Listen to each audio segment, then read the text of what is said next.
Good morning. This is KELOLAND on the go with all you need to know in news and weather as you start your day. A Sioux Falls man accused of murdering his 8-week-old baby is being held on a $1 million cash bond. In court on Wednesday, Dylan Castamore pleaded not guilty to murder and manslaughter.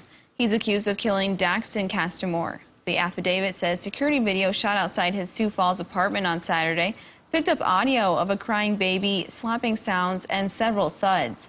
Daxton suffered a skull fracture, a lacerated liver, bruising, and broken ribs. The 22-year-old suspect has a history of domestic violence. In July, he pleaded guilty to domestic abuse charges. According to court records, it was at least his third offense. In that case, the judge sentenced Castamore to 2 years at the state penitentiary. But the sentence was suspended, which means Castamore didn't have to serve prison time unless he got in trouble again. If he's found guilty of second-degree murder, Castamore could face a mandatory life sentence. A Sioux Falls woman will be sentenced this morning in a 40-year-old cold case. Teresa Bentas told police she gave birth to a baby boy and then left him in a ditch on the outskirts of Sioux Falls in 1981. Bentas was tied to the case in 2019 when police used DNA evidence and genealogy records to make the connection. When questioned by police, Bentas admitted she was the mother of baby Andrew, calling herself scared, young, and stupid. She made a plea deal with prosecutors and now faces first-degree manslaughter and the possibility of life in prison. You can catch the live stream right here on KELOLAND.com starting at 9 o'clock.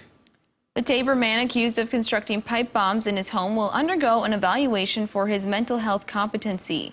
Joseph Hansen appeared in court on Tuesday. Back in August, a neighbor heard an explosion at Hansen's house and saw him lying in the driveway. First responders say he had thermal burns. According to court papers, Hansen claimed he was making pipe bombs when one exploded.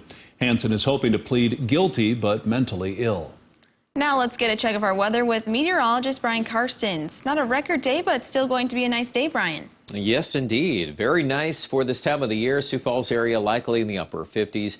We had a beautiful start here. Our sunrises have been looking spectacular. So if you get a chance, check out our live cameras, both in the morning and especially again at sunset. You'll see quite a treat as those high clouds adding a little texture to the skyline.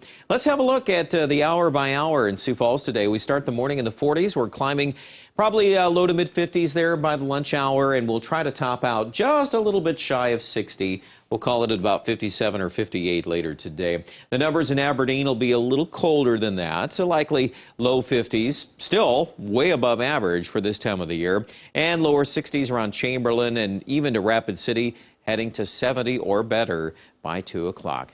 A look at the rest of the forecast coming up in just a few minutes. Thanks, Brian.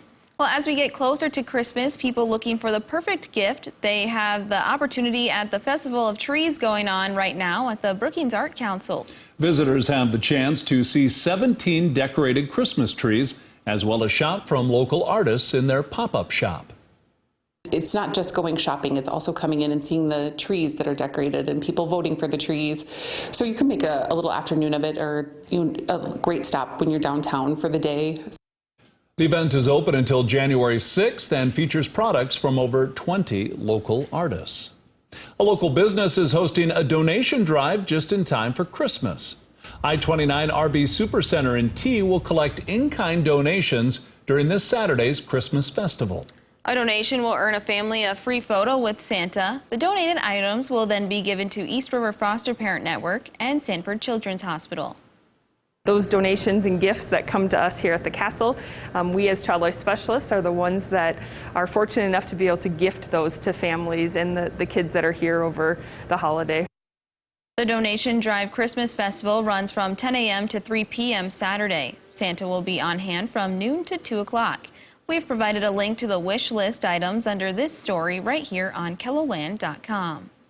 Someone known for his hate of the Christmas holiday has been caught again this year. The Yankton Police Department posted this video of the arrest to its Facebook page. In the video, you can see the Grinch get caught in the act of stealing Christmas decorations.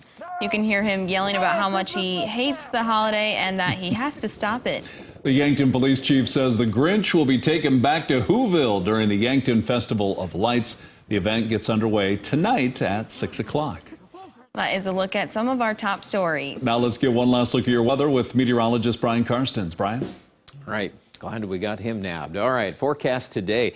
Well, it is a very mild day. Certainly it does not feel like December weather, does it? But, we can change that. Let's have a look. First of all, tomorrow, cold front arrives actually late tonight. So what that's going to do is it'll pick up our northwest winds, kind of steady, not overly strong, but 15 to 20 miles per hour could be found East River tomorrow afternoon. A lot of 40-degree weather, a little cooler. Saturday, too, it looks like another installment of cooler weather continues. And with that in mind, there's a little low-pressure area developing on Saturday.